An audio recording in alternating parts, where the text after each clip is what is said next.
தமிழர்களின் number one choice Tamil matrimony. Yes, வீடு, schools, hotels, store room இங்கெல்லாம் பார்ட்டிஷன் வால் கட்டணும்னாலும் இப்போ பில்டிங் போனஸோட first choice Renocon Rapid Wall Panels. தெய்வத்தின் அருள் இப்போது உங்கள் கையில் 100% தூய்மையான சில்வர் காயின் உங்கள் இஷ்ட தெய்வத்தின் அழகான உருவத்துடன் உடனே ஆர்டர் செய்ய நிபுராவை அணுகுங்கள். தாரா பலன்கள் அப்படின்னு சொல்லுவாங்க. அப்படின்னா என்னது சார் தாரா பலன்கள் அப்படிங்கிறது? தாரா அப்படின்றது ஒரு 2 நட்சத்திரத்தை கம்பைன் பண்ணி எனக்கு எப்படி ஒர்க் ஆகுது அப்படின்னு சொல்லி பார்ப்போம். இது ஜென்ரலாக நம்ம வந்து திருமணத்துக்கு மட்டும் பார்த்துட்டு இருக்கோம். ஆனால் இது வந்து வாழ்க்கையில் எல்லா விஷயத்துக்கும் பார்ப்போம். பெரும் பிஸ்னஸ்மேன் சொந்தமாக ஜோசியரை அவங்க வீட்டுங்களில் ஆஃபீஸுங்களில் வச்சுருப்பாங்க. அந்த நாள் குறித்து கொடுப்பாங்க. இந்த டைமில் பேசுங்க, இந்த டீலை இந்த டைமில் சைன் பண்ணுங்கன்னு தினம் டெய்லி ஷெட்யூலில் போட்டு தருவாங்க. நானே போட்டு தந்துருக்கேன். எனக்கு நல்ல வசதியான பொண்ணாக வேணும் அப்படின்னுவாங்க. அப்போ சம்பத்து தாரேன். அப்போ என்னோட இதுலேருந்து 2வது நட்சத்திரம். ஃபார் எக்ஸாம்பிள் இப்போ அஸ்வினி அப்படின்னா பரணி பொண்ணை கட்டினா இல்லை பரணி பையனை கட்டினா எனக்கு சம்பத்து வரும். காரில் போனாங்க, குடும்பத்தோடு போனாங்க, ஆக்சிடென்ட் ஆகிடுச்சு. கல்யாணம் புது மாப்பிள்ளை பொண்ணு போச்சா, ஏதாவது விபத்து தாரையா. இப்போ சிம்மத்துக்கெல்லாம் வேலையில் பயங்கர பிரச்சனை போகும். வேலை இருந்தாலே பெரிய விஷயம். வேலை இருந்ததுனால அங்கே அப்ரைசல் வாங்குறது, ப்ரொமோஷன் வாங்குறது திணறுவாங்க. ஆதன் ஆன்மீகம் நேயர்களுக்கு ஷாம்லாவின் அன்பு கலந்த வணக்கங்கள். நம்ம ஆதன் ஆன்மீகத்தில் ஆன்மீகம் சம்பந்தப்பட்ட பல கேள்விகளுக்குமே தினம்தோறும் ஒவ்வொரு வகைகளில் பதில்களை பார்த்துக்கிட்டு இருக்கோம். அந்த வகையில் இன்னைக்கு நம்மோடு டாக்டர் டிவைன் தினேஷ் அவர்கள் இணைஞ்சிருக்கிறாரு. இன்னைக்கும் நிறைய விஷயங்களை கேட்டு தெரிஞ்சுக்க போகிறோம். வணக்கம் சார். வணக்கம். எப்படி இருக்கீங்க? Good, all good. எப்பயுமே தாரா பலன்கள் அப்படின்னு சொல்லுவாங்க. அதை பத்தின பெரிய புரிதல் யாருக்குமே இல்லை அப்படின்னு நினைக்கிறேன். அப்படின்னா என்னது சார் தாரா பலன்கள் அப்படிங்கிறது? நம்ம வந்து 27 நட்சத்திரம் இருக்குது. ஒரு நாளும் ஒரு நட்சத்திரத்தால் ஆளப்படுது. ஓகேங்களா? நம்ம வந்து 30 டேஸ்ன்னு வச்சுருக்கோம் ஒரு கேலண்டர். இது வந்து ஜார்ஜியன் கேலண்டர் சொல்லுவோம், வெஸ்டர்ன் கேலண்டர் சொல்லுவோம். ஆனால் தமிழ் மரபு இல்லை இந்திய சம்ஸ்கிருதி பிரகாரம் பார்த்தீங்கன்னா 27 நாள் தான். 27 நாள் தான் இருக்குது, 30 நாள் கிடையாது. 27 நாள். ஒரு மாதத்தில் 27 நாள் தான். ஒரு வருஷத்துக்கு பார்த்தா 13 மாதம். இதெல்லாம் நீங்கள் எங்கன்னா ரொம்ப பெரிய ஃபினான்ஷியல் செக்டர்ஸ், இப்போ பெரிய செல்ஃபோன் கம்பெனிங்கெலாம் பாருங்கள், 30 நாள் வேலிடிட்டி தர மாட்டாங்க, 27 நாள் 29 நாள் தருவாங்க. ஏன்னா இது எல்லாமே அது பின்னாடி இருக்க சீக்ரெட். இப்போ இதுக்கு என்ன சார் லாஜிக் அப்படின்னு கேட்டிங்கன்னா ஒன்றுமே இல்லை. இயற்கை அறிவியல் சேர்ந்தது தான் ஆன்மீகம். ஒரு நம்மளுடைய இந்த இயற்கை எதுனா ஒரு பூமி தாய் ஆதி பராசக்தியை வச்சு தான் இது எல்லாமே டிரைவ் பண்ணுவாங்க. ஒரு பெண் உடம்புன்னு எடுத்தால் 27 டேஸ்க்கு ஒரு தடவை தான் ஒரு சைக்கிள் வரும், 30 டேஸ்க்கு ஒரு தடவை இல்லை. அதனால தான் 27 டேஸ் வச்சுருக்காங்க. அந்த ஒரு 27 டேஸுமே ஒரு நட்சத்திரங்கள் கொடுத்துருக்காங்க. ஸோ ஒரு சில டே பார்த்தீங்கன்னா நீங்கள் காலைல எழுந்தோன்னே இன்றைக்கி மைண்டே சரியில்லை அப்படின்னுவோம். சில நாள் நேற்று தான் மேனேஜர் திட்டிருப்பார், ஆனால் இன்றைக்கி காலைல எழுந்தால் திடீர்னு எனர்ஜியாக இருக்கும். இதெல்லாம் என்னென்னா அந்தந்த டேஸ் ஒரு நட்சத்திரம் இருக்கும், அந்த நட்சத்திரத்தோட ஆக்டிவிட்டி. இப்போ நீங்கள் டேஸே எடுத்திங்கன்னா திங்கள், செவ்வாய், வியாழன் இருக்கலாம். இது எல்லாமே ஒரு பிளானட். அந்த கிரகத்தோடைய டே ஸ்ட்ராங்காக இருக்கும். அதே மாதிரி அதை பார்த்த நம்ம வந்து பஞ்சாங்கம் படிக்கிறதில்ல, நார்மலாக எல்லாருமே படிக்கிறதில்ல. அதில் பார்த்திங்கன்னா ஒவ்வொரு நாளுக்கு ஒரு நட்சத்திரம்னு இருக்கும். ஸோ அந்தந்த நட்சத்திரங்களுக்கு ஒரு ரிசல்ட்டுன்னு இருக்கும். இப்போ இந்த தாரா அப்படின்றது ஒரு 2 நட்சத்திரத்தை கம்பைன் பண்ணி எனக்கு எப்படி ஒர்க் ஆகுது அப்படின்னு சொல்லி பார்ப்போம். இதை ஜென்ரலாக நம்ம வந்து திருமணத்துக்கு மட்டும் பார்த்துட்ருக்கோம். ஆனால் இது வந்து வாழ்க்கையில் எல்லா விஷயத்துக்கும் பார்க்கலாம். நான் காலச்சக்கரம் ரிப்போர்ட்னு ஒன்று ரெடி பண்ணுவேன். இப்போ இதெல்லாம் பார்த்தீங்கன்னா பெரும் முதலாளிகள் இந்த ரிப்போர்ட் என்கிட்ட வாங்குவாங்க. அவங்களோட தினம் மீட்டிங்ஸ் இதை பேஸ் பண்ணி பண்ணுவாங்க. நீங்கள் டவுட்டாக இருந்தால் கூகுளில் வந்து இந்தமாரி பிஸ்னஸ்மேன் தாராபலன்லாம் எப்படி யூஸ் பண்ணலான்னு பாருங்கள். பெரும் பிஸ்னஸ்மேன் சொந்தமாக ஜோசியரை அவங்க வீட்டுங்களில் ஆஃபீஸுங்களில் வச்சுருப்பாங்க. அந்த நாள் குறித்து கொடுப்பாங்க. இந்த டைமில் பேசுங்க, இந்த டீலை இந்த டைமில் சைன் பண்ணுங்கன்னு தினம் டெய்லி ஷெட்யூலில் போட்டு தருவாங்க. நானே போட்டு தந்திருக்கேன் அந்த மாதிரி ரொம்ப பெரிய ஆளுங்களுக்கு. சரியா? அதுதான் தாராபலன். இப்போ இதில் வந்து ஒரு 9 தாரை இருக்குது. சரியா? 9 விதமாக பிரித்து வச்சுருக்காங்க. இந்த 9 ரிப்பீட் ஆகிட்டே வரும். 9, 18, 27 ரிப்பீட் ஆகிட்டே வரும். அதில் என்ன சொல்லுவாங்க? ஜென்ம தாரை, விபத்து தாரை, மைத்ரேய தாரை, சம்பத்து தாரை, இதெல்லாம் சொல்லுவாங்க. அதாவது ஜென்ம தாரைனா என்னோட தாரை, சம்பத்து தாரைனா யார் கூட போனால் எனக்கு காசு வரும், விபத்து தாரைன்றது யார் கூட போனால் எனக்கு சண்டை வரும், எனக்கு ஆக்சிடென்ட் ஆகும், மைத்ரேய தாரை யார் எனக்கு நல்லா ஃப்ரெண்ட் ஆவாங்க. இதை கல்யாணத்தில் என்ன பார்ப்பாங்கன்னா இப்போ சொல்லுவாங்க எனக்கு நல்ல வசதியான பொண்ணாக வேணும் அப்படின்வாங்க. அப்போ சம்பத்து தாரை. அப்போ என்னோட இதுலேருந்து 2வது நட்சத்திரம். ஃபார் எக்ஸாம்பிள் இப்போ நான் அஸ்வினி அப்படின்னா பரணி பொண்ணை கட்டினா இல்லை பரணி பையனை கட்டினா எனக்கு சம்பத்து வரும். ட்ரை பண்ணி பாருங்கள், அது அப்படி தான் வரும், அந்த சொத்தோடு அப்படி தான் அமையும். சரிங்களா? அதே மாதிரி நீங்கள் வந்து எனக்கு நல்ல வசதி இருக்குது ஆனால் வீட்டில் சந்தோஷமே இல்லை, அவங்க தாத்தா பாட்டி பார்த்தா பிரிஞ்சிருப்பாங்க, அப்பா அம்மா ஒரு இடத்துல இருப்பாங்க, பையன் வேறு இடத்துல இருப்பான், எனக்கு ஒரு ஃப்ரெண்ட்லியான நேச்சராக வேணும் அப்படின்னு சொன்னாங்கன்னா 8 உங்களுடைய நட்சத்திரத்துலேருந்து 8வது நட்சத்திரக்காரங்களை வந்து நீங்கள் மேரேஜ் பண்ணால் சில பேர் சொல்லுவாங்கள்ல இவங்க ஹஸ்பண்ட் ஒய்ஃப் மாதிரி இல்லை ஃப்ரெண்ட்ஸ் மாதிரி ஜாலியாக இருக்காங்கன்னு. அதெல்லாம் அப்படி தான். அவங்க என் வேலைலாம் அதுதான். போனேன்னா உங்கள் ஜாதகம் மட்டும் கொஞ்சம் கொடுக்கல, போட்டு பார்த்து கம்பேரிசன் பார்ப்போம், இது ஒர்க் ஆகுதான்னு பார்த்தா பர்ஃபெக்டாக ஒர்க் ஆகும். 8, 9 பார்த்தீங்கன்னா உங்களுக்கு நல்ல ஃப்ரெண்டாக வருவாங்க. இதை வந்து இது எல்லாருமே கல்யாணத்துக்கு மட்டும் வரும், எல்லாத்துக்கும் யூஸ் ஆகும். ஃபார் எக்ஸாம்பிள் நீங்கள் ஒரு பிஸ்னஸ் ஸ்டார்ட் பண்ணுறீங்க, சொல்கிறாங்க என் ஃப்ரெண்டு என்னை ஏமாற்றிட்டான், எனக்கு யாருன்னு கண்டுபிடிக்க தெரியலனா உங்கள் தாயிலேருந்து 8வது தாரையோ 9வது தாரையோ பார்ட்னராக எடுத்துக்கோங்க. ஃப்ரெண்ட்லியாக இருப்பான், பிஸ்னஸே நஷ்டம் ஆனாலும் ஃப்ரெண்டாகவே இருப்பான். சரிங்களா? இப்போ எனக்கு இன்வெஸ்டர் எனக்கு வேணும் அப்படின்னா உங்கள்லேருந்து அடுத்த தாரை எடுங்க. அந்த தாரை எடுக்கும்போது 2வது தாரை எடுக்கும்போது அவன் வரவன் வந்து காசோடு வருவான். டேய் நான் எனக்கு என்னால் பார்த்துக்க முடியாதா, காசு தரண்டா நீ பார்த்துக்கூட பிஸ்னஸ் பண்ணுவான். அதெல்லாம் அப்படி அமையும். அதனால் தினமுமே அந்த மாதிரி நீங்கள் ஒரு தாரை வச்சு போட்டிங்கன்னா பயங்கரமாக ஒர்க் ஆகும். ஓகேவா? இதுலேயே என்னென்னா இப்போ நான் வந்து ஒரு 27 புக்கே எழுதிட்டேன், ஒரு நட்சத்திரத்துக்கும் ஒரு புக்கு எழுதிட்டேன். அதில் வந்து நான் ஒரு டேபிளில் காலம் மாதிரியே போட்டு தந்துடுவேன் 27 நாளுக்கும். ஸோ அதில் வந்து நீங்கள் காலையில் எழுந்தீங்கன்னா இந்த நாள் எனக்கு எப்படி இருக்க போகுது, அடுத்த நாள் எப்படி இருக்க போகுது. இப்போ என்கிட்ட தான் இப்போ பிஸ்னஸ் மேன்னா சொல்லுவாங்க, எனக்கு வந்து பிஸ்னஸ் டீல் வருது சார், என்றைக்கு அந்த மீட்டிங்கை நான் பேசணும். இப்போ இந்த கொங்கு மண்டலத்துலேருந்துலாம் எனக்கு நிறைய வரும், இந்த மில் கம்பெனிஸ்லாம் வரும், அவங்க சொல்லுவாங்க எனக்கு ஃபாரின்லேருந்து கிளைண்ட் வராங்க, என்றைக்கு மீட்டிங் வைக்கட்டும் அப்படின்னு கேட்பாங்க. அவங்களுக்குலாம் இது கொடுத்துருவேன். இது வந்து ஒரு பார்ட், இதை தாண்டி பஞ்சபக்ஷி அது இது நிறைய இருக்குது, பட் இந்த ஒரு காம்பினேஷன் கொடுத்துருவேன்.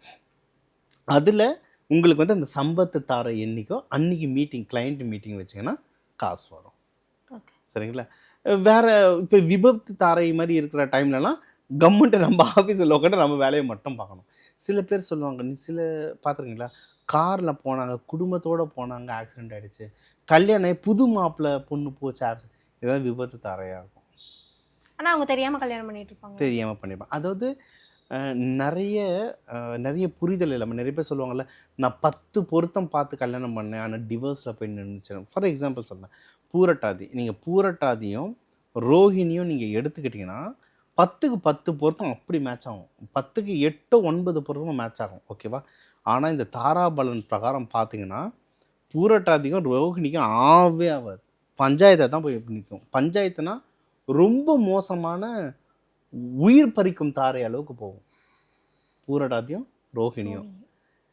ஆனால் இவங்களுக்குள்ள தான் அட்ராக்ஷன் பட்டுன்னு பற்றிக்கும். யாரோ பூரட்டாதி பொண்ணு பையன் பார்த்தா இவங்களுக்கு தான் பட்டுன்னு பற்றிக்கும் அட்ராக்ஷன். ஆனால் இவ்வளோ ஒன்றாந்தாக இவ்வளோ பிரச்சனையில் போய் முடிஞ்சிச்சேன்னு சொல்லுவாங்கள்ல, அதெல்லாம் அவங்க தான். எக்ஸாம்பிள் நான் ஒவ்வொன்றுக்கும் ஒரு எக்ஸாம்பிள் சொன்னேன். மகாபாரதம், கர்ணன் பூரட்டாதி, கிருஷ்ணன் ரோஹிணி. கர்ணனை கொன்னது யார்? அர்ஜுனன் வில்ல தான் விட்டான், தலைவர் தான் தள்ளி விட்டுது. சரியா? நீங்கள் ரோகிணி பின்னாடி பண்ண சொன்னாங்கல்ல, இந்த பொண்ணே போயிட்டு தள்ளி விட்டுடுச்சு, அங்கே தள்ளி விட்டுச்சு, இந்த பொண்ணு அவங்க சித்தப்பா பேச்சை கேட்டுட்டு இதில் விட்டு, இதெல்லாம் ரோஹிணியில் தான். இதெல்லாம் இந்த மாதிரி வெறும் நட்சத்திரம் 10 பொருத்தம் மட்டும் பார்த்தீங்கன்னா தாராபலனும் வாங்கணும்.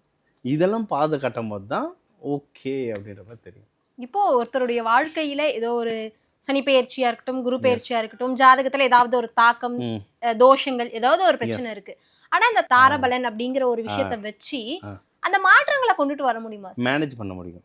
ஓகே, மேனேஜ் பண்ண முடியும். அதாவது தசா புத்தின்றது, அதாவது இது ஒரு நம்ம ஒரு படித்த அப்ரோச்சுக்கு போவோமே, ட்ரெடிஷ்னல் அப்புறம். இப்போ நீங்கள் ஒரு MBA படிக்கிறீங்கன்னா சொல்லுவாங்க மேக்ரோ லெவல், மைக்ரோ லெவல்னுவாங்க. அந்த மாதிரி தசா புத்தி அப்படின்றது மேக்ரோ லெவல். ஒரு இப்போ சனி தசைலாம் வந்தால் 19 வருஷத்துக்கு ஓடும், 19 வருஷம் அப்போ எதுவும் பண்ணாமல் உட்காந்துருக்க முடியும், அப்படி இல்லை. ஸோ இதெல்லாம் வந்து மேக்ரோ லெவல்.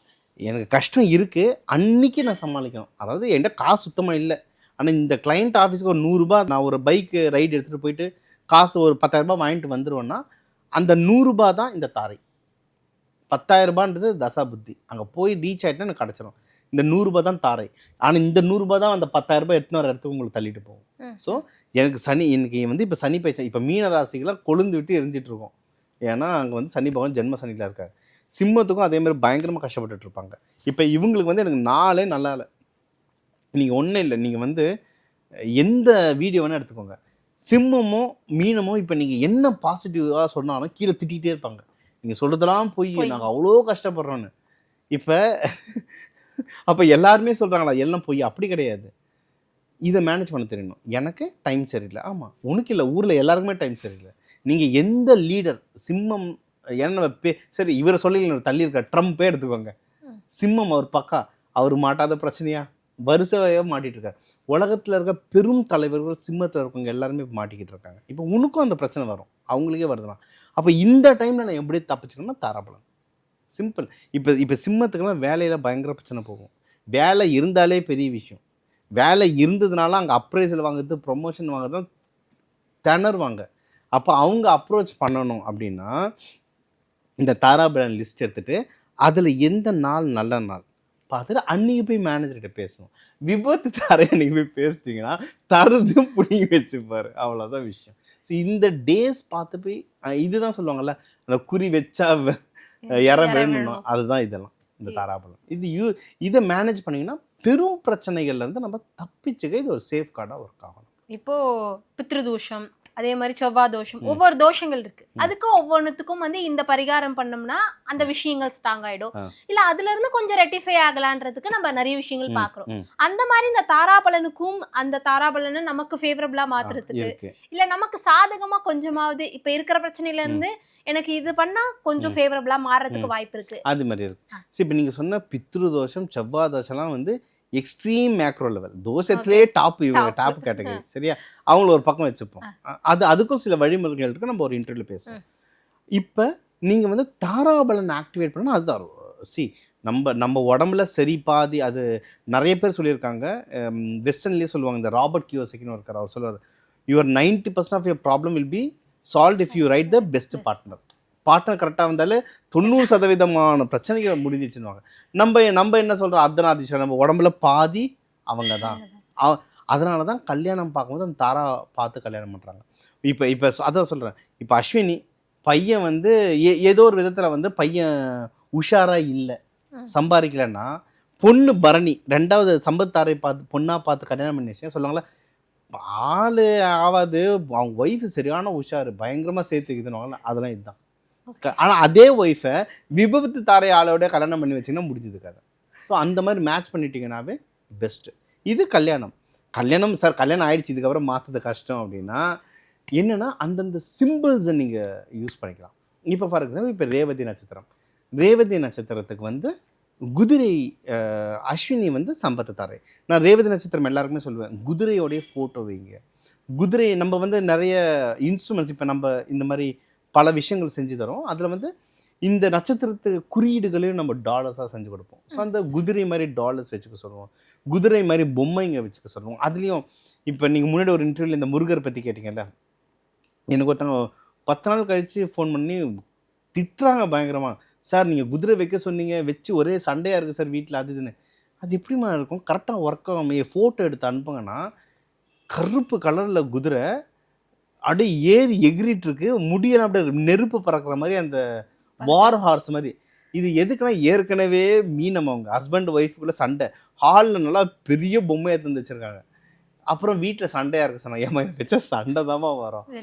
அதாவது என்னென்னா குதிரையிலே வெள்ளை குதிரை, ஷைனிங்கான குதிரை, சந்தோஷமாக இருக்கிற குதிரை, அந்த மாதிரி வச்சுங்கன்னா அது ஒர்க் ஆகும். ஸோ நம்ம முருகர்லேயே பல வடிவங்கள் சொன்ன மாதிரி இதுலேயும் அந்தந்த வடிவங்களுக்கு ஏற்ற மாதிரி தெளிவாக எடுத்து வச்சுங்கன்னா பயங்கரமாக ஒர்க் ஆகும். தாராபலனை இப்படியே நம்ம ஆக்டிவேட் பண்ண முடியும் சிம்பிள்ஸ் மூலியமாக. கண்டிப்பா தாராபலன்கள் அப்படிங்கிறது இருக்குன்னு நிறைய பேருக்கு தெரியும். ஆனா அதுக்கு பின்னாடி இவ்வளவு சீக்ரெட்ஸ் இருக்கு. இதுதான் தாராபலன்கள் அப்படின்னு ரொம்பவே அழகா சொல்லியிருந்தீங்க. உங்களோட நேரத்தை செலவு பண்ணி மிக்க நன்றி சார். தேங்க்யூ.